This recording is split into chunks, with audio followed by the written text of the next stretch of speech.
Bonsoir à toutes et à tous. Merci d'être venus nombreux quand même. Nous sommes heureux encore de rencontrer Jean-Baptiste Toré 2 mois après son précédent passage ici. J'ai l'impression que c'était hier qu'on s'est vu pour son livre sur Michael Mann, Un mariage du contemporain. Et il revient pour un nouvel ouvrage un peu particulier, disons-le. C'est un recueil sur 500 pages de ses textes depuis 20 ans. Et on a la chance aussi d'avoir l'éditeur ici, Julien Magnani, qui a un nom prédestiné pour sortir un livre de cinéma. Je ne sais pas s'il y a une lointaine descendance avec Julien Magnani, mais en tout cas, c'est tout à fait approprié. Et du coup, donc nous sommes ravis de rencontrer de nouveau Jean-Baptiste. Et il sera aussi au cinéma l'American Cosmographe tout à l'heure à 20h15 pour un nouveau film, Michael Cimino, Un mirage américain. Donc je vous invite fortement à nous accompagner tout à l'heure pour une autre discussion avec Jean-Baptiste. Donc voilà, et donc un livre particulier comme je le disais, et donc la première question s'adresse peut-être aux deux. D'où vient l'idée de ce livre? Et la deuxième question, les choix des textes, comment se sont faits parce qu'il y a énormément de textes depuis que tu as écrit, ça fait près de 20 ans comme je disais, comment tout ça s'est mis en place, voilà. Déjà, bonjour à tous. Merci d'être venus, en dépit du masque. Je sais que c'est pas évident. Alors, la première question, Frédéric, je pense que je vais laisser répondre Julien, parce que c'est lui qui a la réponse à la question d'où vient le livre, en fait, en réalité. Voilà, donc, Julien, je vous laisse parler. Alors c'est une rencontre Alors je suis le travail de Jean-Baptiste depuis une dizaine d'années. C'est mes camarades. Je travaille dans un atelier à Paris où la cinéphilie est vraiment une religion de longue date. Et donc le travail de Jean-Baptiste était beaucoup abordé par mes aînés à l'atelier, qui partageaient avec moi les livres de Jean-Baptiste, que je connaissais donc pas du tout à l'époque, ses conférences. On suivait tout ça de très près. Et à la sortie de son film sur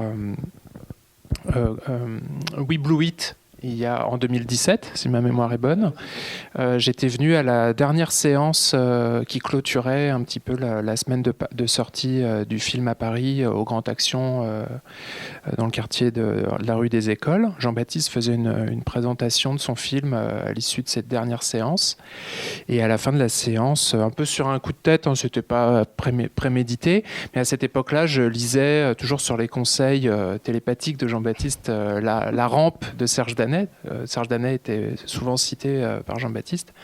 Donc je m'instruisais en lisant la rampe et je voulais lui proposer cet exercice de compiler, à l'instar de Danet, la somme de 20 ans de travail, d'écrits divers et variés, dans un livre qui les regrouperait aussi exhaustivement que possible, pour avoir une sorte de compagnon avec une somme de pensée, de fulgurance sur le cinéma. Il faut arrêter là, Julien. Okay. Non, ce que je veux dire, c'est que la discussion au début, quand Julien est venu, moi, pour être tout à fait honnête, j'ai mis du temps à trouver que c'était une bonne idée d'abord, parce que quand on réfléchit. Il y a peut-être des gens qui passent beaucoup de temps à se revoir eux-mêmes ou dans le passé. Moi, c'est pas mon cas. Donc, j'étais pas convaincu qu'il y avait un livre, pour être tout à fait honnête. Je me dis, oui, mais bon, c'est un peu un recueil d'articles, ça va intéresser qui, en fait? Un recueil de textes, ça va intéresser qui? Et Julien est comme ça souvent revenu à la charge, on en a parlé. Et puis, un jour, je me suis dit, tiens, moi, je relis pas mes textes. Donc, j'ai commencé d'abord à retrouver. Ce qui est tout bête, mais se dire où sont les textes, parce que parfois c'est sur ces disques durs, ça a disparu, on a changé d'ordinateur, on n'a plus de traces de rien. Et puis voilà, petit à petit, l'idée, ça a été de prendre. C'est une sélection de textes, évidemment pas l'intégrale, sinon je pense qu'il mettait la clé sous la porte, Julien. Donc voilà, c'était prendre une sélection. Et puis en plus, il y a quelque chose là pour le coup qui m'a plu dans le fait de faire ce travail. Alors il y a d'abord le travail avec Julien, parce que ça compte aussi le rapport avec un éditeur, parce qu'il n'y a pas tant de vrais éditeurs que ça. Il y a beaucoup de gros éditeurs, de grosses maisons d'édition, et moi j'en sais quelque chose. Mais un travail avec un éditeur où il y a un véritable échange sur les textes, on lui envoie des textes, il les lit, il dit voilà, ça me plaît beaucoup, ça me plaît moins, voilà comment on peut le mettre en page. Et l'idée qu'un livre, c'est un peu comme au cinéma. On peut raconter une histoire, on peut avoir des gens qui s'expriment ou autre, puis la mise en scène, ça compte. Et là, la mise en forme était quelque chose qui obsède beaucoup Julien, qui était dans le sens de l'éditeur tel qu'on se l'imagine, qui peut discourir des heures sur une typographie ou sur l'importance d'une marge ou la couleur du papier. Est-ce que c'est plutôt crème, très crème, pas très crème? Alors que dans la plupart des gros éditeurs, c'est quand même le moment de la fabrication d'un livre, ça va extrêmement vite. Il y a combien de signes? On se met d'accord sur le format, est-ce que c'est une couverture dure ou souple, et encore, et il y a combien de photos dedans?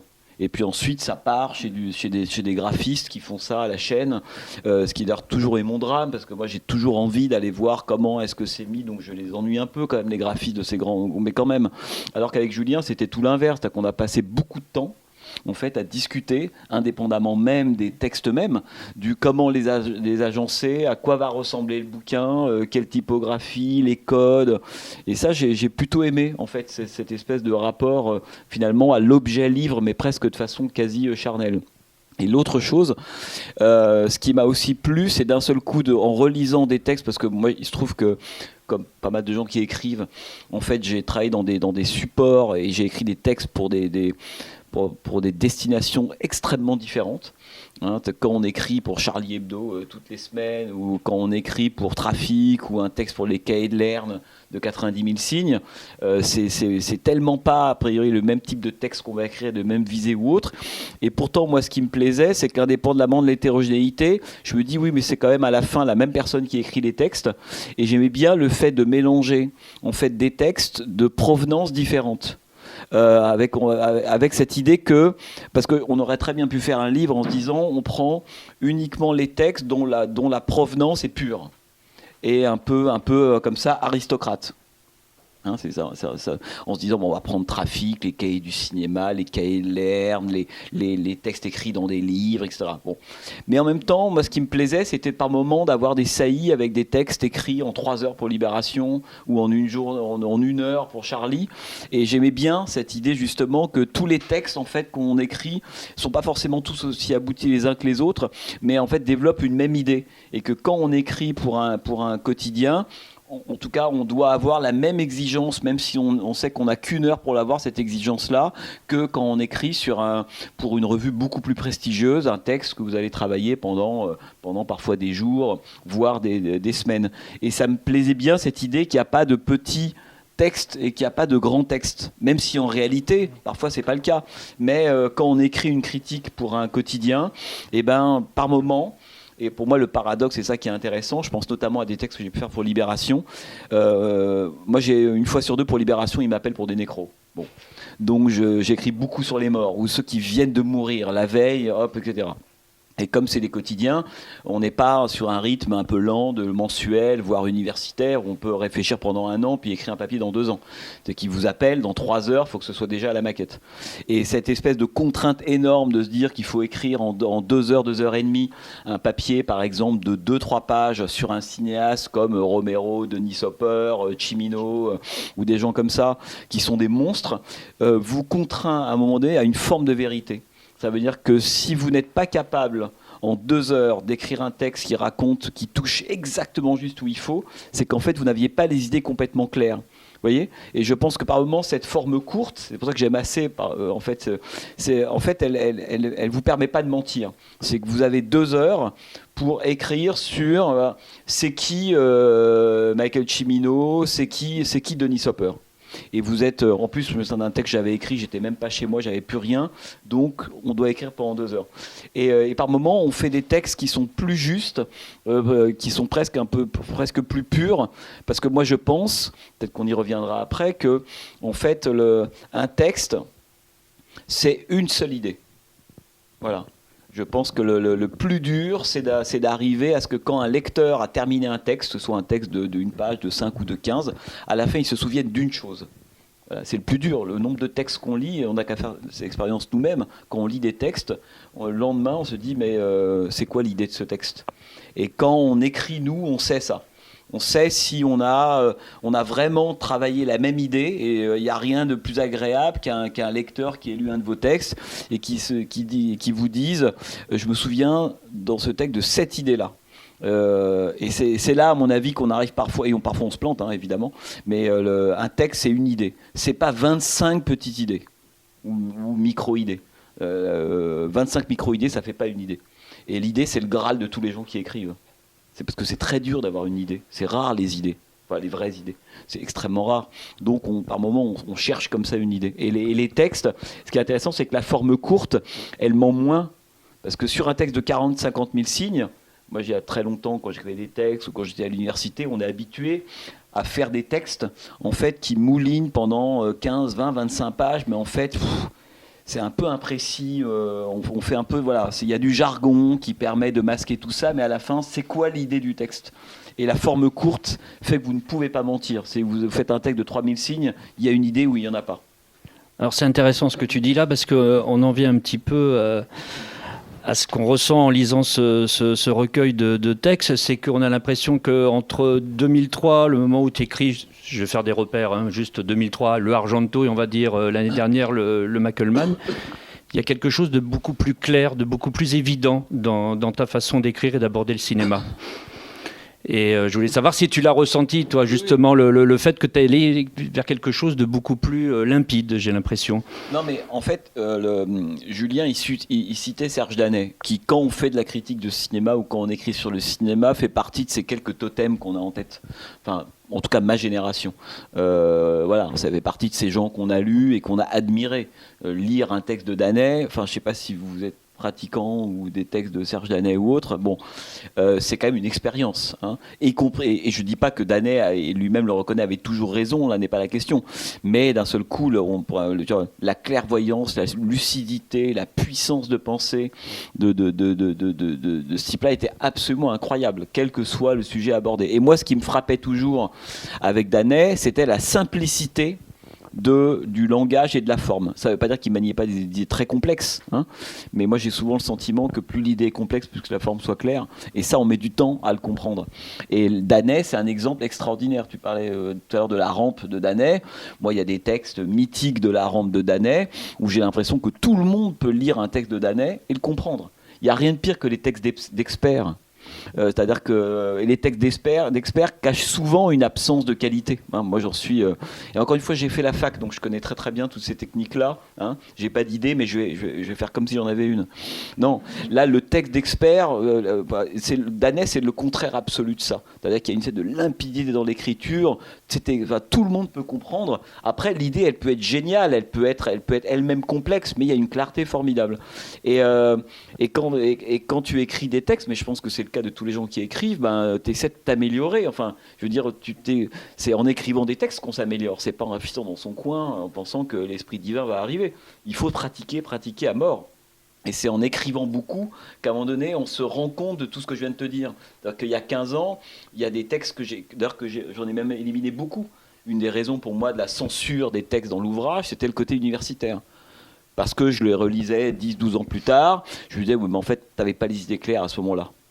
Tu as écrit 40 000 signes, il y a plein de notes de bas de page, il y a plein de mots intelligents, il y a plein de gens qui sont cités, non mais l'idée, elle n'est pas claire.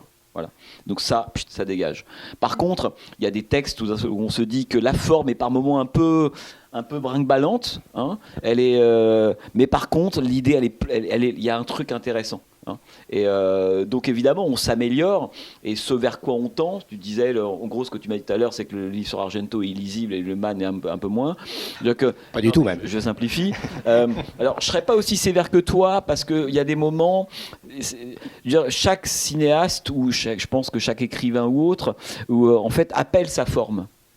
Ça, c'est pour moi extrêmement important. C'est-à-dire que, alors toi, tu as ton style qui fait que, tu te refais pas avec tes défauts et tes qualités, mais quand même, c'est-à-dire que quand tu dois écrire sur Dario Argento, ou tu dois écrire sur Michael Mann, ou si on doit écrire sur, je sais pas, Visconti, sur Ford, sur Cronenberg ou autre, il me semble que la forme n'est pas la même. Pour moi, la forme doit entrer en empathie.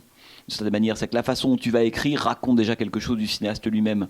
Et l'humeur d'un David Cronenberg, par exemple, moi j'ai fait il y a très très longtemps à la fac un mémoire sur David Cronenberg, je voyais bien que j'avais beaucoup de mal à trouver, d'un point de vue presque de l'émotion, du sentiment, une forme pour parler de Cronenberg, tellement c'est un cinéaste cérébral, tellement c'est un cinéaste froid, etc.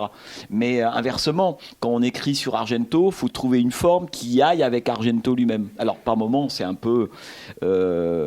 c'est un peu compliqué parce que comme c'est un cinéaste qui est à la fois populaire mais très sophistiqué, très intello, alors évidemment on va citer, on va chercher parce que on n'a pas la science infuse, donc c'est bien de, je sais pas, je me souviens de Deleuze écrivant Le Pli sur le baroque.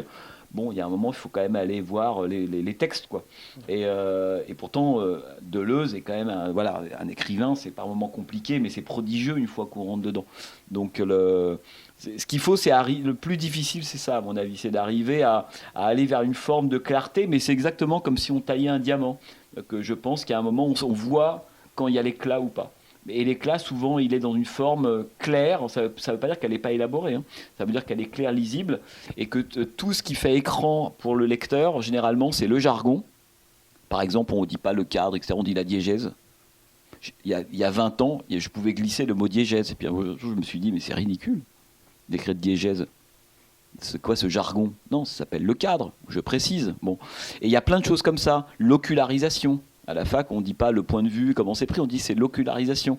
Alors n'importe qui prend un texte et lit l'ocularisation, tout de suite, il se sent exclu. Il est perdu et c'est souvent... Et puis, à la fois, il est perdu, c'est pas respectueux vis-à-vis des gens qui vous lisent. Et en plus, c'est l'autre tour de vis, c'est que c'est parfois une façon aussi de masquer le fait que l'idée, elle n'est pas mise en langage un peu normal. Ben, c'est pas grand-chose que je viens de lire. Voilà. Et donc, on apprend aussi à se débarrasser du jargon ou des tics ou de tout ce qui peut faire écran vis-à-vis du lecteur. Le plus compliqué, c'est les références. Voilà. C'est que le jargon, on s'en débarrasse. Voilà. Par contre, il y a un moment où pour parler, quand on écrit un texte, il faut aussi qu'il y ait un peu une langue commune avec des gens. Il faut qu'on ait un peu parfois vu les mêmes films. Et ça, c'est le plus dur. Alors, c'est le moment où on évalue, on dit par exemple, je ne sais pas, moi, comme dans le Nosferatu de Murnau, virgule, on passe à autre chose. Est-ce qu'on croit à ce moment-là que tous les gens qui vous lisent ont vu Nosferatu de Murnau? Or, il y a un moment, il faut faire un choix, en se disant, oui, mais bon, là, je suis obligé de continuer. Si tu n'as pas vu Nosferatu de Murnau, va le voir, puis tu continueras le texte. Donc, il y a un moment où on est obligé, moi qui ai beaucoup travaillé à la radio, j'ai vu combien la question de la référence, enfin, surtout sur France Inter, était devenue de plus en plus problématique. C'est-à-dire dire à l'antenne, on est entre John Ford et puis, je sais pas, moi, et William Wellman. Tout de suite, j'avais 25 messages dans l'oreillette. On me disait, mais personne ne sait qui est John Ford, Wellman. Grande peur que l'audimat s'effondre. Là, ça devient la catastrophe. C'est-à-dire qu'on ne peut plus rien dire parce qu'on n'a plus ce moment où on pense que le lecteur ou l'auditeur... Il y a deux façons de réagir face à une référence qu'on entend à la radio dans un texte. Soit on se dit, le lecteur ou l'auditeur, c'est vraiment un crétin. Donc, il ne faut surtout pas l'humilier et lui faire comprendre qu'il ne sait pas des choses. Ça, c'était ce qui est devenu maintenant France Inter. Ou alors, on lui dit, moi, c'est comme ça que j'ai écouté la radio, c'est-à-dire que des gens me parlent de films que je n'ai pas vus ou de livres que j'ai envie d'aller les voir. Voilà. Soit on se dit que les gens ont fait le pari qu'ils ont envie de s'élever parce qu'ils ne savent pas tout et on est tous ignorants de quelque chose. Ou alors, on se dit qu'il ne faut surtout pas qu'ils soient vexés par le fait qu'ils n'ont pas vu tel film ou lu tel livre, auquel cas on raconte plus rien. Et ça, c'est donc la question dans un texte ou dans une émission de radio ou n'importe quoi de la référence, elle est importante parce qu'au fil des années, on voit bien que pour moi, des références qui me semblaient par exemple extrêmement communes, ou en tout cas partagées par le très grand nombre, il faut toujours remettre ça sur la table parce que le temps passe et qu'il y a une génération qui arrive et qui n'a pas en tête Visconti, on ne pouvait pas dire Antonioni comme ça, comme si tout le monde savait tout de suite à quoi ça renvoie. Ça, c'est compliqué. Ça, c'est quelque chose qui est compliqué parce qu'il faut s'adapter d'une certaine manière au fait que les nouveaux classiques d'aujourd'hui, je suis sûr qu'aujourd'hui, si je dis oui, c'est du Carpenter, c'est du Tarantino, c'est à la Fincher, c'est à la Nolan, plein de gens vont capter. Par contre, si je dis oui, on est quand même, c'est du Vidor, on dirait vraiment du David Lean, là, je sens le souffle. Voilà. Et donc ça, il faut qu'on y pense, nous, quand on écrit, quoi. Du coup, il y a énormément de critiques dans l'idée de Charlie Hebdo notamment et tout ça. Donc c'est un livre qui est là pour transmettre des choses. Il y a un côté passionné chez toi, tu veux faire partager les choses. À part un ou deux textes Dracula ou sur Psychose ou sur Psycho de Gus Van Sant où tu dis que c'est des ratés. Tu n'as pas dit que c'est raté, ça, le film ? Ouais, je crois que moi j'ai ressenti comme ça, mais c'est pas un problème, c'est juste voilà. Non mais parce que le texte il fait 50 000 signes. Si c'est pour dire c'est raté, Bah, tu tournes autour du pot. Ok. C'est Julien qui va répondre. C'est lui qui l'a choisi. C'est un de mes textes préférés du livre. Non, mais c'est ce qu'on disait tout à l'heure justement sur la manière d'écrire qui a évolué. Et tu parlais de jargon et tout ça. Je trouve que sur le maniérisme, c'est difficile, je trouve personnellement. Ah ouais, je trouve que c'est difficile, mais c'est une période, il me semblait, et après ça s'est évolué et beaucoup plus simple, comme l'a dit Thomas. Mais pour en venir à la critique, c'est parce que tout est analytique, théorique, tout ça, mais passionnant. Et il y a un texte qui est négatif, qui est un peu une diatribe, c'est sur Caché de Michael Haneke. Et pourquoi l'avoir mis dans ce livre? Alors, après, je vais laisser parler Julien, qui va essayer de t'expliquer ou dire pourquoi est-ce que Psychose n'est pas un texte si atroce que ça. Non, mais je vais être très court sur le cas Haneke. Voilà. Pourquoi vous riez? Non, mais parce que, en fait, par moment, la plupart du temps, après, chacun a sa façon d'être ou a ses moteurs, etc. Bon. Moi, j'ai beaucoup de mal à écrire contre. Voilà. Je peux le faire pendant 1 heure ou 2, ça m'est arrivé dans Charlie ou autre, mais je peux pas passer 4 ou 5 ou une semaine de ma vie à dire je suis contre, quoi. Ça me fatigue. Bon. Mais par moment, le fait de savoir, c'est bien d'avoir des objets d'admiration, de gens qu'on veut défendre, d'imposer ou tenter de transmettre une vision du cinéma, etc. Des auteurs, c'est très bien. Mais par moment, transmettre une vision, ça veut dire aussi être capable de créer, on pourrait dire, des bornes. C'est-à-dire et au fait, sa vision, c'est autant ce que vous n'aimez pas que ce que vous aimez. Et par moment, moi, quelqu'un me dit, par exemple, je n'aime pas tel film, ça me rend, ou tel cinéaste, pour ces raisons-là, ça me renseigne autant que s'il me disait, j'adore ce film-là pour ces raisons-là. Donc, avoir des objets négatifs, c'est aussi structurant. Hein, ça, pour moi, c'est extrêmement important. C'est comme Buñuel, je pense qu'il disait un jour, je ne sais pas si vous avez pour le coup un peu en tête les films du Buñuel, mais on posait un jour la question, à propos, je crois que c'est une séquence du journal d'une femme de chambre, il y a peu importe la séquence, un personnage arrive et fait quelque chose d'un peu ridicule devant un autre, enfin l'autre regarde cette personne en train de faire quelque chose d'un peu ridicule. Et la personne qui vient de commettre cette chose ne sait pas qu'elle est regardée. Et Buñuel, à ce moment-là, parle de cette séquence-là, et il dit, il y a quelque chose que je ne ferai pas, c'est d'aller montrer la réaction de la personne qui regardait la personne en train de faire quelque chose de ridicule. Ça, pour moi, c'est extrêmement important. C'est-à-dire qu'il dit, Buñuel développé en disant, il n'y a rien de pire au cinéma que d'aller chercher la connivence d'un spectateur sur le dos d'un personnage. Je ne sais pas si vous voyez ce que je veux dire. Bon. Et Dieu sait que beaucoup de films utilisent ce truc. Moi, c'est toujours un truc que je trouve un peu dégueulasse. Hein, parce que le cinéma, c'est de la vie, c'est de la philosophie, etc. Mais c'est aussi un peu de l'éthique quand même. Hein. Il y a quand même des questions qu'on se pose. On se souvient tous du texte de Jacques Rivette, hein, évidemment, sur le travelling de Capot, film de Pontecorvo. Il fait un très très grand texte où il explique que tout le film peut être éventuellement formidable. C'est un film qui est concentré, c'est le cas de le dire, sur les camps de concentration, donc film vraiment important à l'époque, etc. Mais Rivette dit, indépendamment de tout ça, il y a un plan dans le film qui invalide toute l'entreprise du film. C'est le moment où un personnage joué par Emmanuel Riva arrive, elle s'agrippe à une espèce de grillage, elle est fusillée par un soldat allemand. Voilà, ça c'est le scénario, pourquoi pas. Il a dit à ce moment-là, Pontecorvo fait un léger mouvement de caméra pour aller chercher sa main qui s'accroche au grillage. Autrement dit, il esthétise à ce moment-là la mort de cette femme. Et pour lui, ce plan-là, comme quoi la mise en scène, hein, le travelling affaire de morale, disait Godard, ce moment de la mise en scène, pour lui, invalide toute l'entreprise. C'est que le type qui fait ça est un sale type. Bon. Après, c'est un texte extrêmement célèbre, évidemment, et des écrits sur le cinéma et de l'histoire du cinéma. C'est un texte qui a été lu par des metteurs en scène et des cinéastes. La critique, elle sert aussi les cinéastes, hein, et vice-versa. Hein. Par moments, il y a des films qui sont nés de critiques, de textes critiques. Hein. Bon. Et donc, voilà. Le moment esthétique qui fait qu'on ne peut pas, en tout cas pour des raisons morales, aimer ce film-là. Et Buñuel dit la même chose sur la connivence. Il dit, moi, je ne pourrais pas faire ça. Donc, dans le cas d'Haneke, pour aller rapidement, c'est que pour moi, Haneke est un cinéaste, c'est-à-dire qu'indépendamment même de ce que, et j'ai eu ces débats un nombre de fois incalculable avec des gens qui détestent ou qui adorent Haneke, parce qu'Haneke est un cinéaste qui clive, peut-être moins maintenant, parce qu'il fait moins de films et puis on s'en fout un peu. Mais il y a encore quelques années, Haneke était à Cannes, il y avait des palmes d'or, il faisait la couve de Télérama, etc. etc.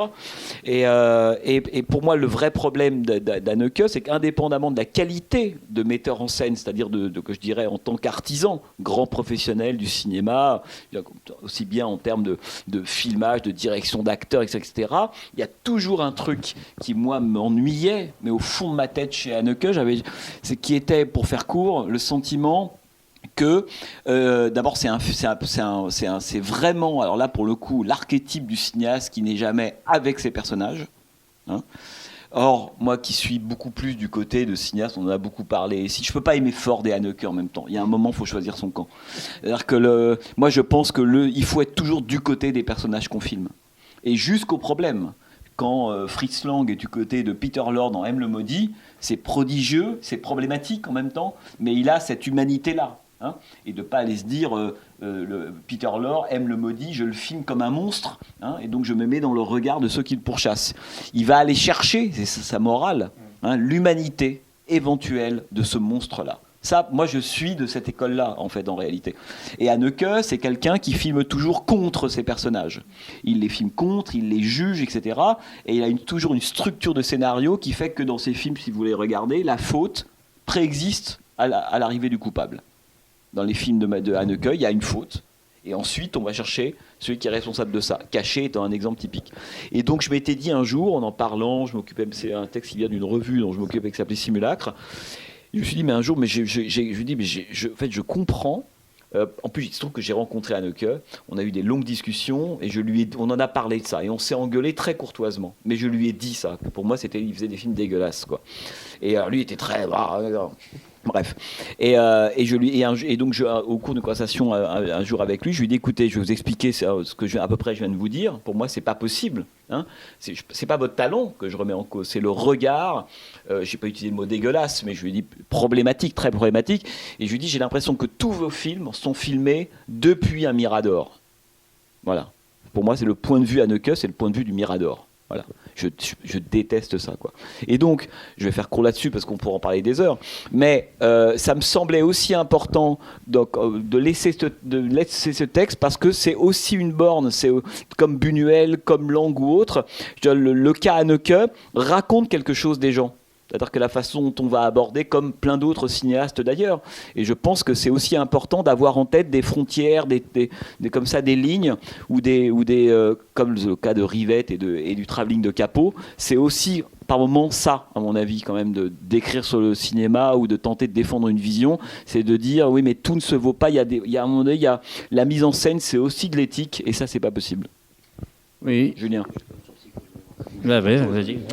Oui, le texte sur Psychose, c'est un de mes préférés du livre parce que ça pose la question de l'originalité, un peu de l'étiologie de l'image. Alors c'est des gros mots là, on parlait de gros mots universitaires, mais en gros du cheminement, pour pas dire étiologie, c'est-à-dire d'où naît une image, d'où naît une scène, qui en est prétendument l'auteur ou le créateur. Est-ce qu'il n'y a pas aussi une notion de mash-up, de collage, de reprise éternelle par-dessus quelqu'un un peu, vous savez, alors je vais employer encore un autre gros mot pour faire le malin, mais c'est une vraie image, c'est le palimpseste chez Proust. Proust réécrivait par-dessus en fait ses notes.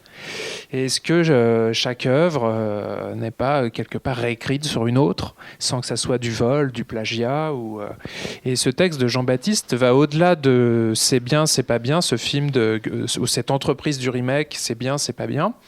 Ça va un petit peu à l'instar du texte à la fin du livre sur Matrix avec Baudrillard, à l'instar de commenter la qualité d'un film. Ça va, en fait, Jean-Baptiste va prendre pied sur ce film, sur cette entreprise du réalisateur pour développer toute une théorie et tout un questionnement sur un principe de la création et du cinéma, des images.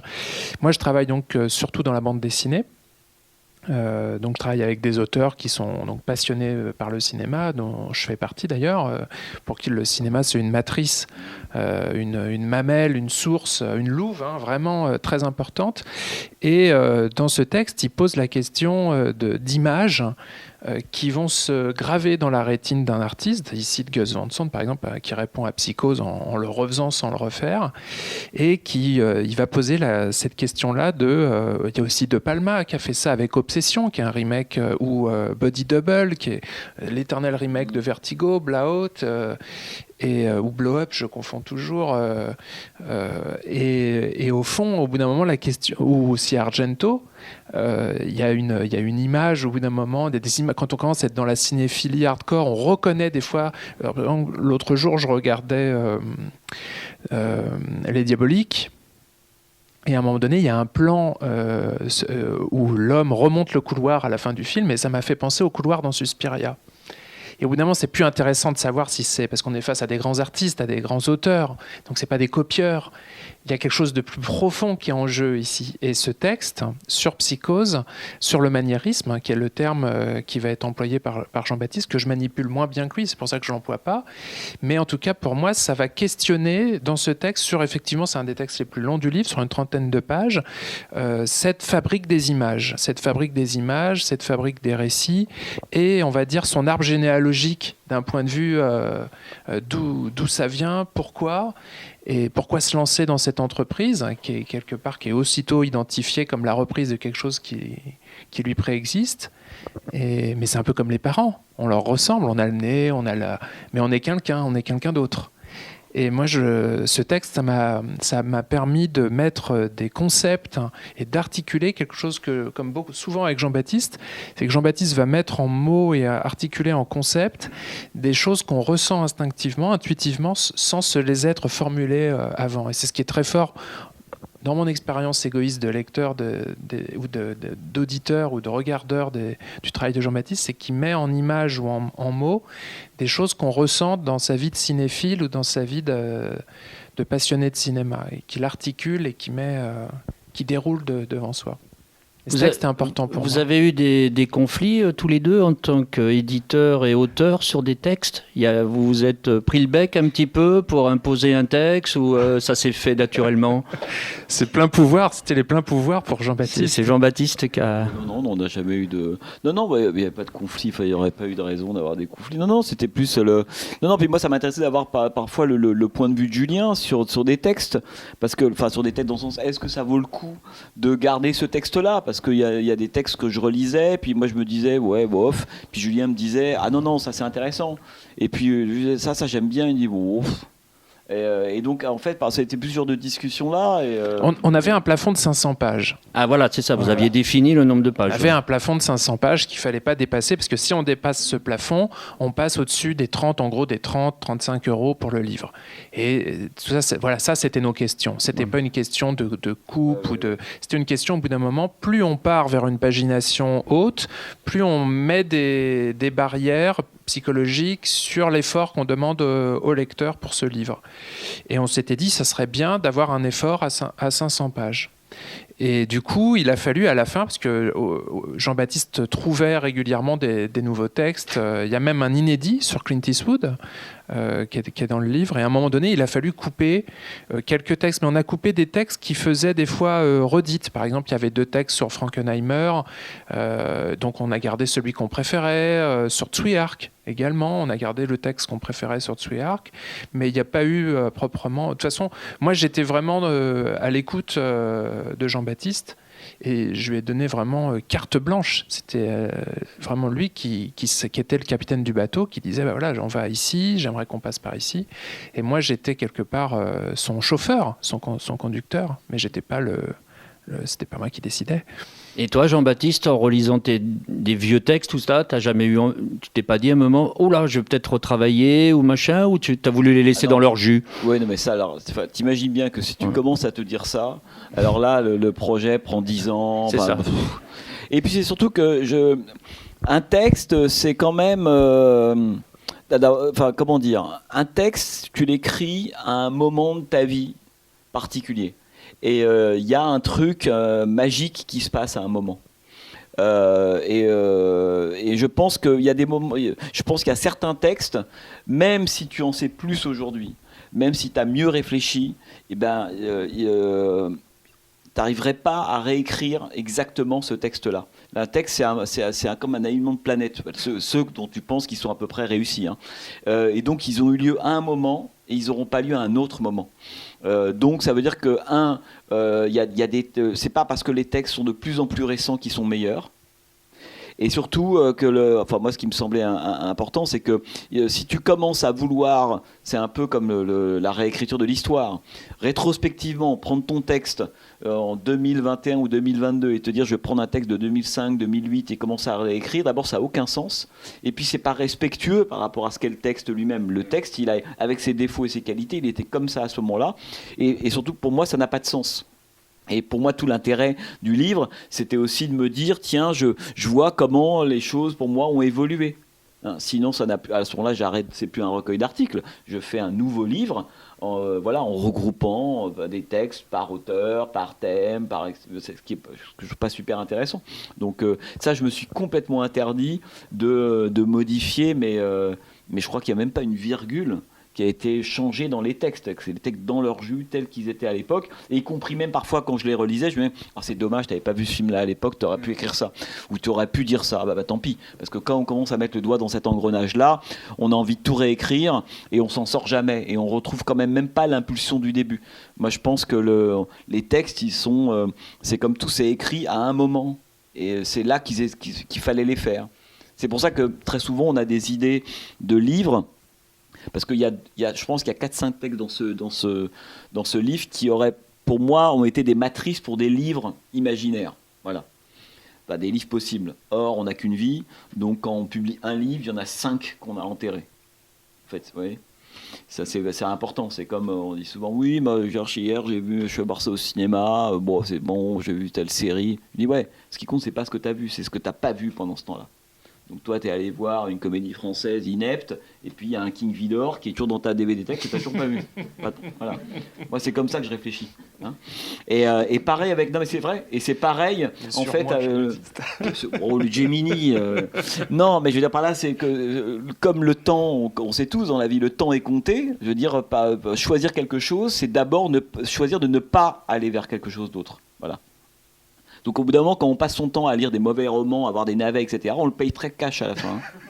C'est qu'en fait, on n'a rien vu d'intéressant. On va en enfer. Bon, non, on va en enfer. Voilà.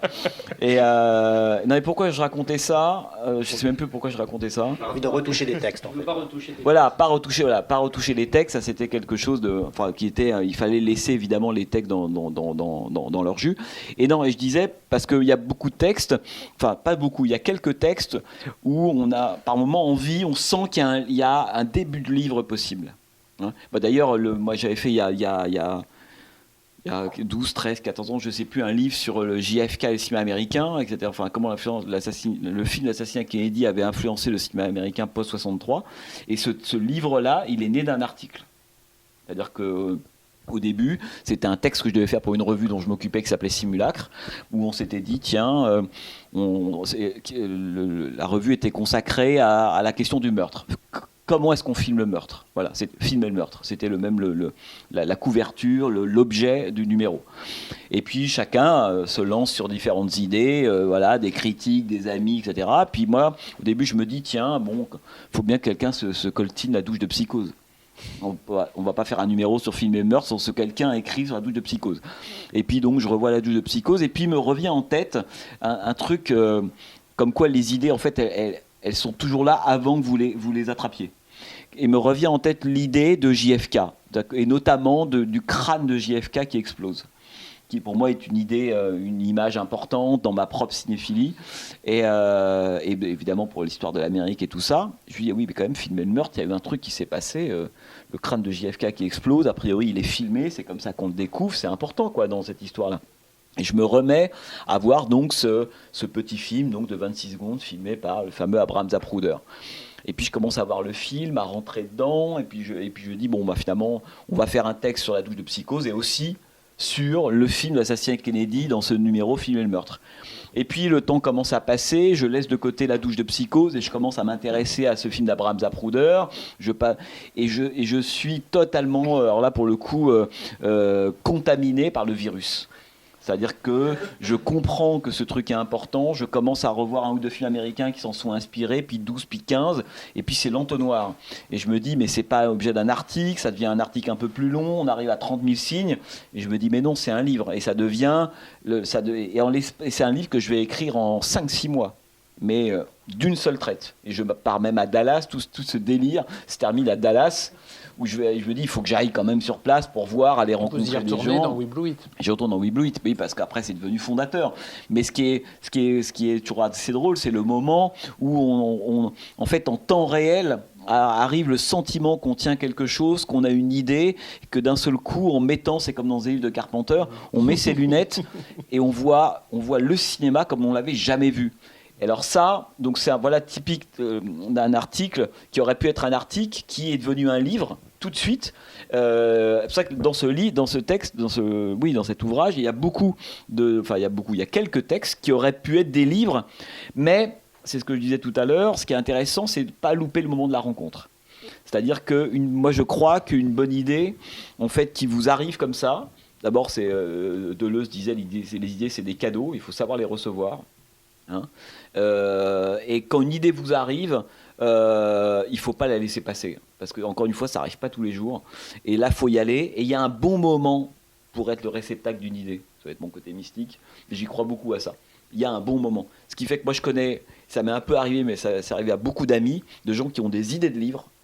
Alors, ils ont, moi, je vais écrire sur un tel, etc. Et puis, il y a quelque chose qui se passe, qui est le temps.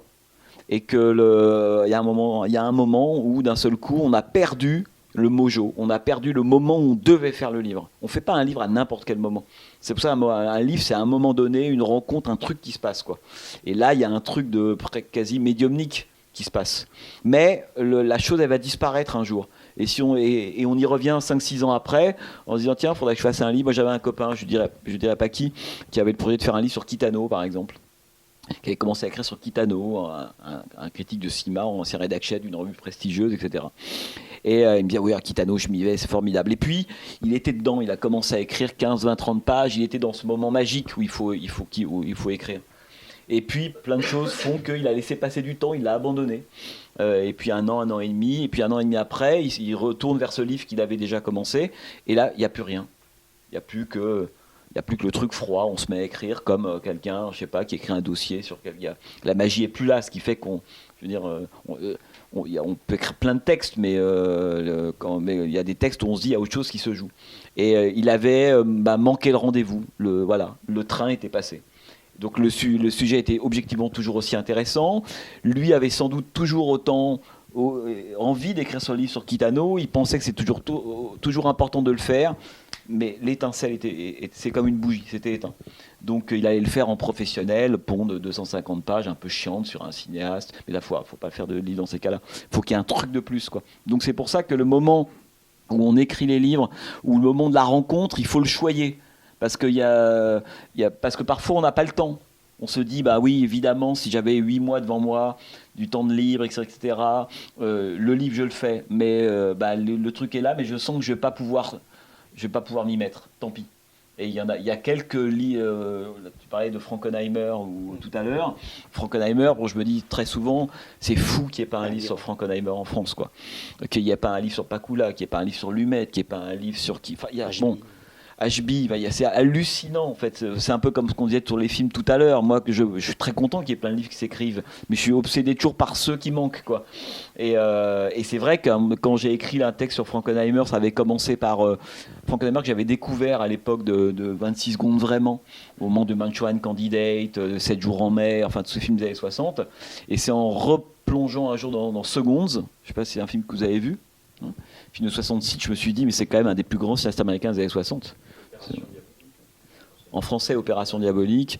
Et puis après, voilà, celui qui va faire A Walk the Line, Black Sunday, enfin un cinéaste exceptionnel, Jean de Frankenheimer, qui pour moi est vraiment un des plus grands cinéastes des années 60, qui va inventer le cinéma de l'aliénation dans les années 60, c'est John Frankenheimer, en plus un menteur de forme phénoménal, un truc incroyable. Et il n'y a pas un livre sur lui. Et un jour, j'ai commencé à écrire sur Frankenheimer. On me disait, il faut y aller quand même. Frankenheimer, c'est pas rien. Mais c'est tout bête. Mais le temps a manqué. Après, on est pris par d'autres choses. Et donc, ça reste à l'état de friche, comme une sorte de matrice. Faudra faire Peckinpah quand même. Ah oui. Ouais, mais il y en a des livres sur Peckinpah. Mais sur Frankenheimer, tu as raison, parce que dans le livre, là, il y a un texte qui vient du DVD, Le Pays de la Violence, Ouais, à Walk the Line, ouais. et que tu fais un petit bonus dessus qui est sublime. Hein. Là, Non, mais... l'idée, elle est là. Il faut partir dessus. Non, mais... Allez. non, mais alors, d'ailleurs, c'est bien que tu dis ça parce qu'il y a 3 textes, si je dis pas de bêtises, qui sont issus de suppléments DVD.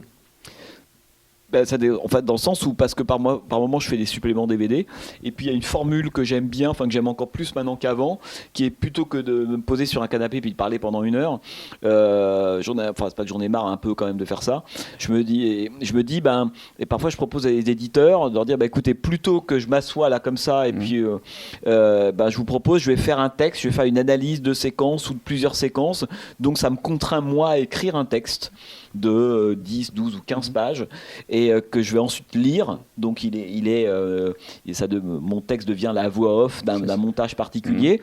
Mais c'est intéressant parce que c'est un type d'écriture différent. Parce que là, je sais que j'écris pour des gens qui ne vont pas lire un texte. J'écris pour des gens qui vont m'écouter parler pendant 25 minutes, en fait, sur des images. Et je trouvais que c'est autre chose que le texte, c'est autre chose que la radio. Enfin, l'idée du supplément DVD, quand on le fait comme ça de façon un peu rigoureuse, là, je trouvais ça intéressant de le mettre. Et il y en a sur Mandingo, de Richard Fleischer. Je crois il y a le témoin à abattre aussi de Castellari. Le témoin à battre de Castellari, Umberto De Sica, et à Walk the Line de John Frankenheimer. Et j'aimais bien cet exercice-là, un peu littéraire, en fait, alors que c'est pour un DVD, quoi. Je voulais revenir sur Simulacre et Panique, la revue que tu avais créée en 2000. Comment est née cette idée ? Enfin, il y avait un besoin pour toi de créer une nouvelle revue à cette époque-là, où il y avait un manque ? Ouais, Simulacre. Alors au début, Simulacre, c'est une revue qu'on crée avec un gars qui s'appelle Guy Astic, qui s'occupe des élections Rouge Profond, qu'on avait fait d'ailleurs ensemble à l'époque, parce que Rouge Profond, c'est la traduction de Profonde de Rousseau. Et donc, bon, bref. Et donc, moi, j'ai toujours été un grand lecteur de revues, mais à la fois de mensuels ou autres, mais même de revues, de fanzines, quel qu'il soit, quoi. Et on a eu envie de créer une revue qui s'appelait Simulacre, en hommage évidemment à Baudrillard et à Cadic quand même. C'était quand même un peu nos deux totems. Et d'ailleurs, à un moment dans la revue, on va faire un numéro à l'époque en grande partie sur la question des ruines. C'est un numéro qui arrive au début de l'année 2002, si je ne dis pas de bêtises. On est 3 mois après le 11 septembre.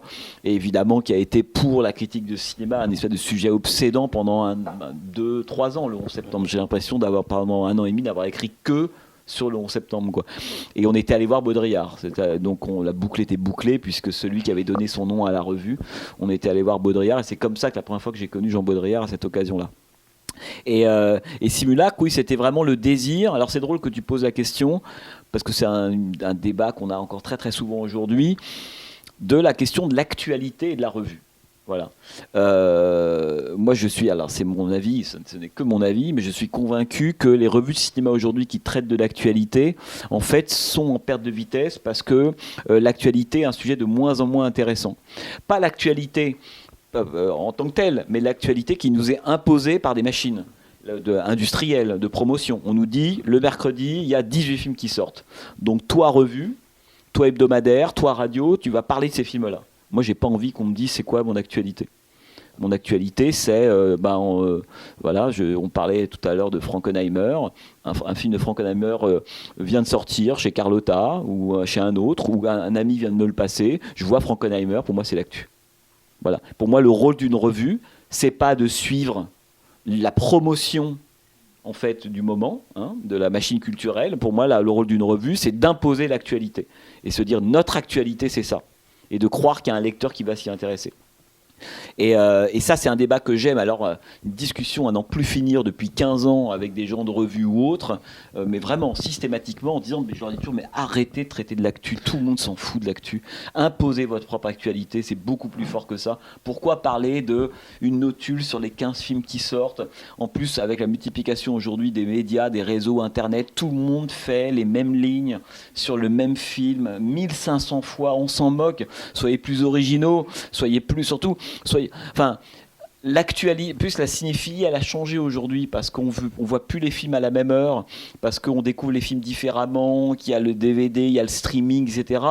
En fait, chacun devient son propre programmateur aujourd'hui.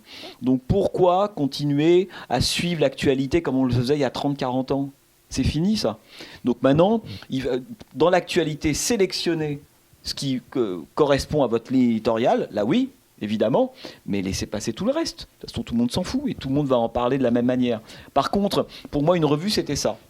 Et je pense que la revue, d'ailleurs, du futur, c'est ça. Hein. Je pense que l'actualité... bon. Donc la revue du futur, c'est... Tu fais une revue en décidant toi-même, éditorialement, de ton actualité. Et moi, je vois bien dans les cercles cinéphiles combien l'actualité, par exemple, en ce moment, je sais pas, moi, peut sortir, tu parlais de Daisy Miller, ou de Targets, ou je sais pas, ou de Corbucci, etc., ou d'une rétro dans telle ou telle cinémathèque, etc., etc. Ça devient patient, c'est l'actualité. Alors que sur les 18 films qui sortent par semaine, on sait qu'il y en a 12-13 que tout le monde aura oublié dans quelques semaines. Moi, ce qui m'intéresse, c'est le cinéma. Donc, j'ai envie de faire le pari des films qui vont intégrer l'histoire du cinéma. Et aujourd'hui, les cinéphiles sont tellement de plus en plus vers le patrimoine, en réalité. Et la dernière chose par rapport à la revue, c'est que l'intérêt de Simulacre, c'est qu'on était une revue trimestrielle. On n'arrivait jamais à tenir évidemment ce rythme. Donc, on sortait tous les 4-5 mois. Et c'était de se dire, regardons, si on doit prendre l'actualité, regardons l'actu des 4 ou 5-6 mois écoulés. Là, c'est un travail critique. Le travail critique, c'est pas prendre le film XY qui sort et de pondre le papier. Il y en a, non, pour le coup, d'essayer de prendre un tout petit peu de hauteur, de dire qu'est-ce qui a fait sens au cours des 6 mois écoulés. C'est quoi les grandes lignes de force. Enfin, c'est le genre de papier que je trouvais intéressant. D'où la création de Simulacre. Et puis après, en un mot, Panique, en fait, ça vient, c'est presque l'enfant de Simulacre. Si c'était que moi, je trouvais à l'époque que Simulacre était une revue qui était encore un peu trop universitaire, parce qu'on hébergeait des critiques et des universitaires. Et voilà, et je trouvais que c'était trop universitaire par rapport à ce qu'on se racontait tout à l'heure. Et on était surtout diffusé uniquement en librairie. Et on s'est dit, tentons le pari d'une revue qui sort tous les 2 mois, où on dégage tous les universitaires, on ne fait plus que de la critique, la vraie, de l'essai, hein, avec des gens qui ont des choses à dire, et mettons-nous en kiosque. Voilà. Alors ça c'est compliqué parce que d'un point de vue budgétaire, quand vous faites Simulacre, vous pouvez tirer à 1000 en kiosque, à moins de 12-15 000, il ne se passe rien. Donc c'est un risque aussi financier. Et bizarrement, le Panique a marché. On a arrêté, non pas parce que ça ne marchait pas, mais parce qu'on n'avait plus le temps de le faire. Une revue comme Revue et Corrigée, par exemple, tu penses qu'elle a du sens aujourd'hui ? Moi je pense que oui. Après, Revue et Corrigée, c'est une revue qui est une revue du patrimoine. C'est intéressant parce que c'est fait par des gens qui ont tous entre 25 et 35 ans. Et c'est intéressant de se dire aujourd'hui que c'est une génération qui n'a pas envie de faire Starfix, hein, et qui a envie de faire Revue et Corrigée. Moi je serais aujourd'hui à l'action d'une revue, je réfléchirais à ça, quoi. Je me dis, ah oui, aujourd'hui, mais je le vois toute la journée, les jeunes cinéphiles, il y a très peu de choses de l'actu qui prennent. Attention, je mets tout ce qui est Marvel, pour moi, c'est encore autre chose. Hein. Je mets pas...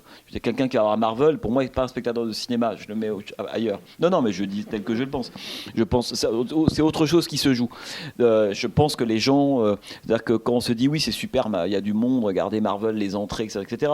Moi, je pense que les gens qui vont voir les films Marvel ne sont pas des gens qui vont au cinéma. Ce sont des gens qui vont voir des films Marvel au cinéma. Ça n'a rien à voir. Donc on les récupérera jamais pour d'autres trucs. Mais bon, peu importe. Non. Moi, je crois que des gens qui font Revue et Corrigée, par exemple, c'est des gens qui ont 25-35 ans et ils ont spontanément eu envie de faire une revue sur le patrimoine. Mais le patrimoine, quand tu n'as pas vu les films, c'est quoi ? On parlait l'autre jour de cette phrase de Bogdanovich que moi j'adore, Peter Bogdanovich, qui disait, et moi je comprends tellement intimement ça, il disait, mais ça veut dire quoi les vieux films, les anciens films, les films nouveaux ? Il n'y a pas d'anciens films et de films nouveaux. Il y a des films qu'on a vus, des films qu'on n'a pas vus. C'est tout. Tu penses d'où on a ça, tout change. Ce soir, on va projeter, t'as projeté Voyage au bout de l'enfer. Bon, Voyage au bout de l'enfer, pour quelqu'un qui n'a jamais vu le film, c'est quoi ? C'est un vieux film, non ? C'est un film nouveau pour lui. Il débarque, il va voir un chef-d'œuvre. Ça va changer sa vie. Peut-être en 2022. Ah oui ? Non, mais c'est très important ce que dit Jean-Baptiste, parce qu'on est dans un contexte de surproduction, d'industrialisation de la culture qui est fou, quoi. Il y a 20 ans, on ne parlait pas de mainstream. C'est un mot qui n'existait pas, on disait pop culture. C'était pas aussi péjoratif que mainstream. Et dans stream, le mal, enfin, pas pour faire un raccourci, mais le mal, c'est pas l'émetteur, genre Netflix. Le mal, c'est de déverser un flot discontinu, sans aucun plan éditorial, sans aucune forme d'architecture intellectuelle et artistique, juste de déverser des kilos, des mégatonnes de fiction, de dégueuler de la fiction tous les jours sur des spectateurs, sans plus faire aucun tri, aucune sélection, aucune forme de hiérarchisation. Et donc en face, dans tous les domaines, pas que dans le domaine du cinéma, dans le domaine du livre, et je suis un intéressé, et un livre qui des fois a plus de 2 ou 3 mois de date de parution est considéré comme un vieux livre. Et c'est pour ça que ce que tu dis, ça compte beaucoup, c'est qu'effectivement il y a les livres qu'on a lus et les livres qu'on n'a pas lus, et il n'y a pas de notion de... Il y a juste ce qui est déjà mort avant même de sortir en fait. Et qui sera jamais que vivant. si tu es juste avec cette idée-là, c'est que non seulement un nouveau film est un film que tu n'as pas vu, donc la question patrimoine ne veut rien dire, et ça suppose aussi inversement de se dire qu'il y a beaucoup des films nouveaux, c'est-à-dire vendus comme tels par l'industrie culturelle, qui sont des films déjà complètement du passé et vieillots. Le nombre de vieux films que je vois qui viennent à peine de sortir, c'est incroyable. Donc cette distinction-là, non mais c'est hyper important d'avoir ça en tête, parce que sinon on se fait complètement avoir. Il faut faire attention au langage. Le langage, c'est très important. On se fait avoir par, au bout d'un moment, on est pris par la, je vais faire mon marxiste de base, mais on est pris par la machine du capitalisme culturel. On l'intègre, c'est-à-dire qu'en fait on l'incorpore même sans le savoir. On arrive à se dire oui c'est un vieux film, et ça c'est un film. T'as vu le film récent, le film nouveau, mais mon gars regarde le film, il n'est pas du tout nouveau. Non. Et donc ça, je pense qu'il faut qu'on aille contre ça. Et le fait, par rapport à cette revue et corrigée, je trouve ça très symptomatique que cette génération-là, j'aime ça, moi, cette idée qu'ils se disent, c'est assez courageux, et c'est juste par rapport à ce que c'est aujourd'hui, ils se disent, bah non, mais nous, on n'a pas encore vu des films de Brian De Palma. Il y a des films, je sais pas moi, de Jean Renoir ou de Clouzot qu'on n'a pas vu. Pour nous, c'est formidable. Donc pour eux, le patrimoine, c'est l'avenir. Et c'est pas par moment des films dépassés, vieillots. Moi, je suis très attaché à cette idée qu'un film n'a pas son âge, que l'état civil ne se confond pas avec l'âge esthétique. C'est ça que je veux dire. C'est pas parce qu'on fait un film en 2022 que le film date de 2022. Moi, je vois plein de films des années 30, et encore 30 c'est moderne, des années fin 40. Aujourd'hui, qui sortent en salle toute la journée, quoi. Toute la journée, c'est des films des années 40. Des films qui sont de 2022, j'en vois pas beaucoup. Donc je trouve ça hyper intéressant de toujours se dire, est-ce que tu es sûr que le film d'actualité, c'est un film nouveau ? Est-ce que c'est un film de son temps ? Est-ce qu'il n'est pas déjà complètement en retard ? Et inversement, regarde ce film de 63, alors regarde Seconde de Frankenheimer 66, tu as l'impression qu'il a été fait hier. Donc il faut tordre, en fait, tous ces trucs-là. Et pour moi, la bonne revue à faire, c'est la revue. C'est compliqué parce qu'il y a des traditions, il y a un poids, il y a le lecteur qu'on fantasme. C'est un jour, une discussion que j'avais avec Charles Tesson, le chef des cahiers du cinéma, on avait beaucoup ces discussions tous les deux sur le lecteur des revues. On disait, c'est quoi le lecteur de ta revue ? C'est quoi le lecteur des cahiers ? Parce qu'il s'occupe, il était chef des cahiers. Et un jour, Charles m'avait dit un truc tout à fait juste. Il se posait assez rarement cette question-là. Les gens qui bossent au cahier se posent plus la question des morts qui regardent les nouveaux. Qu'aurait pensé Serge Danet, qu'aurait pensé, voilà, ça c'est le poids des cahiers, c'est le surmoi comme dans l'âge d'or de Buñuel. Il traîne un piano extrêmement lourd. C'est ça Mais par contre, Charles se disait, mais moi le lecteur des cahiers, je ne pense jamais au lecteur des cahiers. Je pense qu'on fantasme toujours un lecteur qu'on ne connaît pas. Voilà. Donc c'est comme quand tu fais une émission de radio. La meilleure façon, c'est d'être le plus honnête possible avec toi-même. Tu te dis que tu n'es pas le seul au monde et qu'à partir de là, il y a des gens qui vont, comme toi, qui vont y aller. Le pire, c'est quand on commence à faire des revues, des émissions de radio, en commençant à fantasmer ou à théoriser un lecteur ou un auditeur qu'on ne connaît pas. Là, c'est toujours le début de la fin. Parce qu'à la fin, c'est quoi ? La fin, c'est l'audimat, c'est la com qui prend le dessus, etc. Enfin bon. Et je trouve ça intéressant parce que cette question de la revue, enfin du lecteur de revue, en fait, je pense qu'il ne faut pas se la poser. Il ne faut pas se dire, c'est quoi notre marché là ? C'est quoi alors eux ils ont entre tel âge et tel âge, on va y aller. Non, les gens sont pas si débiles que ça, quoi. Il suffit de faire un truc auquel on croit, avec une équipe de gens auxquels on croit, on peut se planter, et c'est là que le lecteur vient. Mais le lecteur, il ne préexiste pas à une revue, et moi je suis donc convaincu que beaucoup de revues de cinéma, mais c'est compliqué pour elles, parce qu'il y a des enjeux financiers, il y a une histoire, il y a des gens d'âge différents qui n'ont pas les mêmes visions, il y a des financiers, il y a des publicitaires, c'est une machine qui est extrêmement lourde. Mais pour moi, la revue de cinéma qui a de l'avenir, c'est une revue qui laisse tomber l'actualité, qui dit « notre actualité, c'est ça ». Ça, pour moi, c'est l'avenir de la revue de cinéma. D'ailleurs, on voit bien que la plupart des gens, quand ils achètent aujourd'hui une revue, je pense à une revue comme Positif, je ne sais pas si vous lisez cette revue, bon. Positif, moi j'ai acheté Positif, peut-être vous, j'en sais rien, jamais pour les textes critiques, je m'en fous de savoir ce qu'écrit Positif sur le dernier, on parlait de Sandrine Kiberlin, le dernier truc. Par contre, les dossiers m'intéressaient. Donc, et donc c'était une revue qui a été beaucoup achetée, je le sais, par des gens qui voulaient, qui étaient attachés presque à la dimension d'histoire du cinéma, presque encyclopédique. C'était presque les dossiers patrimoine de Positif. C'est pas sur ce que Positif avait à dire de l'actu, on s'en fout un peu, et parce qu'on s'en fout des 3/4 des trucs qui sortent. On n'a pas envie voilà, bref. Donc on a plutôt envie d'avoir des gens qui affirment, me semble-t-il, un point de vue. Et je suis convaincu que pour que les revues de cinéma perdurent un peu, parce que c'est quand même compliqué aujourd'hui pour les revues de cinéma, pour la critique ou autre, ça va être ce changement copernicien, quoi. S'ils le font pas, il se passera rien, quoi. Dans ton livre sur Michael Mann, tu terminais avec ce fameux plan océanique dans tous les films de Michael Mann, donc ça bouclait le livre. Et là, dans ce nouveau livre, le dernier texte, c'est autour de Jean Baudrillard et Matrix.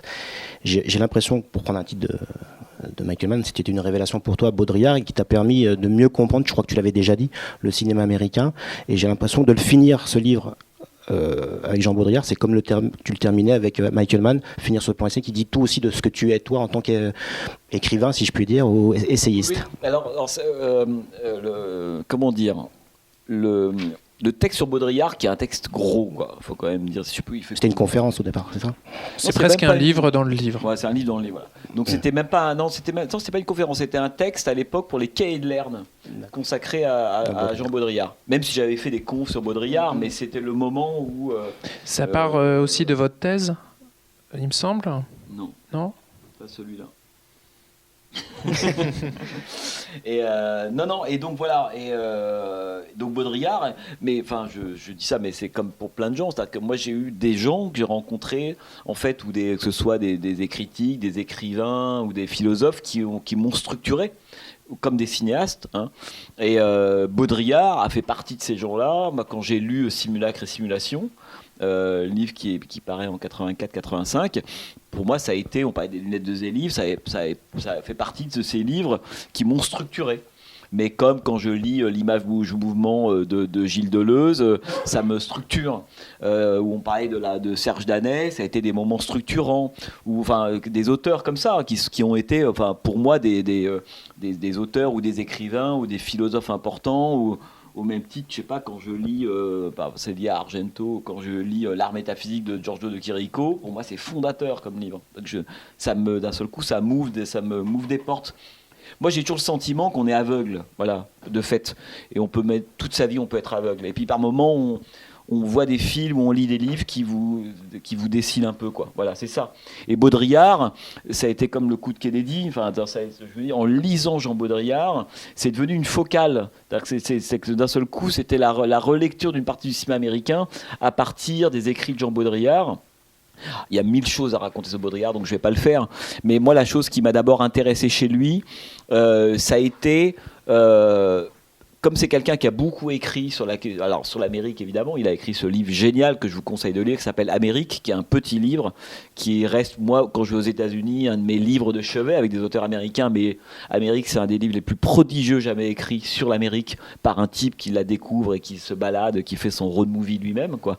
Et Baudrillard, en fait, là où il m'a beaucoup intéressé, c'est la façon dont il a pensé, on pourrait dire, le rapport entre la politique et l'espace, quoi. Et c'est quelqu'un qui s'est beaucoup interrogé sur la question de la résistance, de la résistance, de l'opposition efficace au système. Voilà. Et moi, jusqu'à la lecture de Baudrillard, j'étais encore sur un truc un peu old school. Là, je me disais, il y a un système, voilà, et puis il y a un contre-système. et que pour lutter contre un système, il faut s'en extraire et attaquer le système. Donc, parce que et tous les films que j'aimais bien jouaient beaucoup contre ça. Il faut sortir du système pour l'attaquer, un système judiciaire, politique, institutionnel. Autrement dit, spatialement, ça veut dire qu'il y a un cadre et il y a un hors-cadre. Ça veut dire spatialement qu'on doit pouvoir sortir des limites du système, ou plutôt qu'il y a une extériorité au système. Et que la lutte politique, elle ne peut se mener que de l'extérieur du système. Et quand je lis Baudrillard atomise intérieurement cette idée, qui est une idée de vieux, que j'avais déjà il y a longtemps. Et il dit non, le système maintenant il est totalement englobant. Et ce que tu appelles le contre-système, finalement, c'est presque une création du système lui-même pour pouvoir exister. Et c'est là, il a une phrase très belle où il dit finalement tout pouvoir a besoin de créer en contre-champ de lui-même une illusion de contre-pouvoir. Alors quand tu lis ça, que tu as 12, 13 ans ou 14 ans, je ne sais plus, je veux dire que c'est systémique dans la tête. Et moi, ça a été une révélation. Et tout son univers est fondé là-dessus. Et je me suis dit, mais effectivement, et c'est là qu'en relisant le cinéma américain, je me dis, bah oui, mais je comprends la différence qu'il y a entre Frank Capra et Alan Pakula. Frank Capra, c'est encore la politique old school qui se produit encore aujourd'hui. Il y a encore des gens aujourd'hui qui pensent qu'il y a une extériorité au système et qu'il faut aller contre. Bon, plein. Mais je dis ça, c'est Frank Capra. À son époque, c'est normal. Mais il y a quelque chose qui se passe dans les années 60, aussi bien du point de vue du cinéma et de la politique, dans le cinéma américain c'est la même chose, qui est que d'un seul coup des gens se rendent compte qu'il n'y a pas d'extériorité au système et donc que les modalités de la lutte et de la résistance vont devoir changer. Ça c'est le dernier plan du 3 jours des Condors, qui est un film que j'aime beaucoup, film de Sidney Pollack. Vous avez tous vu les 3 jours du Condor, Voilà, bon, pour moi, qui est un des plans emblèmes du rapport entre le cinéma américain et comment est-ce que le cinéma américain a toujours été obsédé par la question de l'opposition politique et de la résistance. C'est pour ça que c'est un cinéma qui est profondément politique, pas parce qu'il y a un type qui vient dire on est pour, contre, etc. C'est parce qu'il est structurellement politique, donc c'est toujours un truc d'initiation politique de voir les films américains, très fort. Et donc fin de 3 jours du Condor, pour ceux qui ne se souviennent pas de l'histoire, voilà, un type qui travaille pour la CIA, joué par Robert Redford, tente de démonter un complot, machin, et puis à la fin il tombe sur celui qui était à la tête du complot, et puis donc ils veulent dénoncer. Le type qui est à la tête du complot, il est un peu gêné parce que finalement il se rend compte que l'autre a fait son travail de journaliste façon homme du président, quoi, façon Watergate à l'ancienne, et il dit de toute façon, maintenant, vous êtes coincé puisque j'ai tout déposé au New York Times. Donc, 4e contre-pouvoir, parfait, je suis sorti du système. Toute l'info, elle est au New York Times. Et à ce moment-là, le type, qui est joué par Cliff Robertson, se retourne vers... ils sont en train de s'éloigner l'un de l'autre, c'est à New York, ils se regardent, au début d'une fanfare, et puis Cliff Robertson regarde Redford, ils se dit, ah bon, il dit, vous êtes sûr qu'ils vont le publier ? Et l'image s'arrête là-dessus, contre-champ sur Robert Redford, qui d'un seul coup s'arrête, l'image se frise et passe au noir et blanc. C'est une des plus grandes séquences de l'histoire du cinéma américain, parce que politiquement, moi j'ai compris tellement de choses en voyant cette séquence-là. Et qu'est-ce qui se passe à ce moment-là ? C'est on vient de passer d'une conception ancienne de l'opposition au système, qui est qu'il suffit d'aller voir la presse, je sors du système, New York Times, évidemment, et le système va être plombé, puisqu'on a donné l'information au contre-système. Et là, le type dit d'un seul coup, est-ce que vous êtes sûr que New York Times n'est pas dans le coup ? Autrement dit, est-ce que vous ne pensez pas que le contre-système, il est déjà dans le système que moi je maîtrise ? Et Redford, il entend ça, et là, le monde s'effondre sous ses pieds. Il ne répond pas à la question, mais le simple fait qu'il y ait un doute change tout. Et là, le cinéma américain, on est en 75, et il nous explique exactement à ce moment-là que le contre-système est une illusion. D'où Baudrillard, qui raconte ça merveilleusement bien, et d'où Matrix. Parce que Matrix n'est qu'un palimpseste, c'est un mot que tu utilisais tout à l'heure, de toutes les formes d'opposition politique qu'a montré le cinéma américain depuis 1939. On ne comprend rien à Matrix si on n'a pas vu Pollack, si on n'a pas vu Frankenheimer, si on n'a pas vu Capra, si on n'a pas vu tout ça, quoi. Et donc, Matrix nous dit, Neo, pour ceux qui connaissent Matrix, Neo, c'est un film génial de ce point de vue-là, le Matrix, le 1, le premier, surtout le 2, Reloaded, qui pour moi est le meilleur, qui est un vrai traité politique. Moi, d'ailleurs, je me souviens même à l'époque, quand dans Charlie, je commençais à peine à rentrer à Charlie Hebdo pour m'occuper de la rubrique cinéma. Et il faut s'imaginer ce que c'est que l'ambiance politique de Charlie Hebdo au début des années 2000. C'est en 2000, parce que c'est avant le 11 septembre. Et donc je vais commencer à prendre la rubrique cinéma. Michel Bouju était mort, il y avait un moment de vacances un peu long. Et j'arrive, et on me dit, alors Jean-Baptiste, première réunion d'action, Jean-Baptiste, qu'est-ce que tu fais toi dans tes pages cinéma, etc. Et là, il y avait toute la bande, voilà, Ski, Cabu, etc. Et je leur dis, moi je fais Matrix. Et alors la gueule de tous ces gens-là. Hein, je veux dire, je pas nous faire un dessin. J'avais le sentiment de faire un truc sur vraiment le sous-marin du capitalisme ultime, de m'être totalement vendu, que j'étais, mais c'est vraiment l'horreur, quoi. Et donc, en même temps, ça m'amusait bien. Et je leur dis, donc je sens que j'ai 20 personnes qui demandent que je m'explique tout de suite, je suis au tribunal. Hein. Comment tu oses à Charlie Hebdo, hein, on préférait du Elio Petri, du Costa Gavras, du truc comme ça, quoi. Du Ken Loach, un truc. Mais alors Matrix, t'as rien compris à l'endroit où tu étais politiquement. Et là, je leur dis, vous savez, c'est sans doute un des plus grands films de gauche que j'ai vu depuis des années. Ah bon, explique-nous. Et donc je commence à leur raconter ça en leur disant c'est un très très grand film sur ce que c'est une sorte de traité de l'opposition au système. Voilà. Et puis au bout de 10 minutes, Cabu me dit bon, de toute façon Cabu il aimait que Tati et Soleil Vert. Donc il me dit bon d'accord vas-y. Et donc je fais mon texte sur Matrix et je comprends en fait en expliquant un peu là tout ce que je viens de vous raconter etc. Et je vois le film et quand vous regardez Matrix c'est si vous le regardez sous cet angle-là, vous dites qu'il y a c'est pour ça que d'où Baudrillard, c'est pour ça que c'était intéressant la référence à Baudrillard dans Matrix, c'est pas qu'un gimmick. Puisque rappelez-vous qu'au début du film, la clé du film est donnée dans l'ouvrage Simulacre et Simulation. Et donc évidemment, quand on a lu Simulacre et Simulation, il se trouve que les Wachowski avaient bien lu Baudrillard, même si Baudrillard aimait bien dire non mais moi j'ai rien à voir avec Matrix, et moi je l'avais dit à Baudrillard, je lui ai dit mais non, rien à voir avec Matrix, c'est quand même Simulacre et Simulation est la source totale de Matrix et de façon intelligente. Et on voit bien que Neo, c'est le vrai opposant au système moderne. C'est-à-dire que celui qui est au cœur du système et qui n'utilise toujours que le centre du plan et qui cesse d'expliquer qu'il faut être au cœur de la matrice pour la combattre. Alors qu'à côté de ça, il a le monde old school, on pourrait dire, hein, de ces gens qui sont sur Zion. Je ne sais pas si vous avez ça en tête. Zion, c'est la contre-culture des années 60. C'est ceux qui pensent qu'il y a toujours un contre-système. Et d'ailleurs, ils vont terminer carbonisés. Et il dit même « Shake the Cave ». Shake the Cave, qui est un slogan très important de la lutte anti-guerre de la fin des années 60. Timothy Leary avait écrit Jerry Rubin avait écrit un livre qui s'appelait Check the Cave. Donc quand il dit Check the Cave, évidemment dans la langue des Wachowski, ça veut dire Jerry Rubin. Donc ça veut dire que c'est une vision obsolète de l'opposition au système. Et face à eux, ils ont Keanu Reeves, qui lui incarne l'opposition baudrillardienne au système. Et autrement dit, à l'intérieur du. Quoi. Et donc tout ça pour dire que le texte sur Baudrillard a été pour moi ultra important, parce que d'un seul coup, tout se dépliait dans une histoire du cinéma américain. Il y en a eu bien sûr d'autres, évidemment. Hein. Mais ça, pour moi, ça a été important. Et puis Baudrillard avait une langue, je ne sais pas si vous êtes des lecteurs de Baudrillard ou autre, il a une langue, en plus que j'appréciais, c'est-à-dire une espèce de langue poétique, c'est un pataphysicien, il fait des hypothèses, il lance plein d'idées sans jamais perdre de temps à les démontrer, il sait qu'il a raison, ça j'adore. Hein, cette idée que l'idée, elle a l'éclat d'un haïku par moment. Et puis il demande au lecteur d'aller y voir, c'est très poétique comme langue. Hein. Il n'y a pas de note de bas de page, il n'y a pas 12 000 mini-mandarins cités en notes, non, ça avance avec l'éclat poétique de l'essayiste, quoi. Il y a quelque chose d'incroyable. Et il a des phrases qu'on peut apprendre par cœur, hein. Des phrases de Baudrillard, pareil. Lorsqu'il écrit, par exemple, à propos de cette histoire de contre-système, il a écrit Disneyland, donc c'est au moment où ça arrive à Paris. Bon. Disneyland a été créé pour donner à notre réalité l'illusion de ne pas être Disneyland. Autrement dit, on crée Disneyland, pas du tout pour Disneyland, c'est pour qu'on croie que Disneyland, c'est eux. C'est génial comme idée. Effectivement, Disneyland, c'est nous.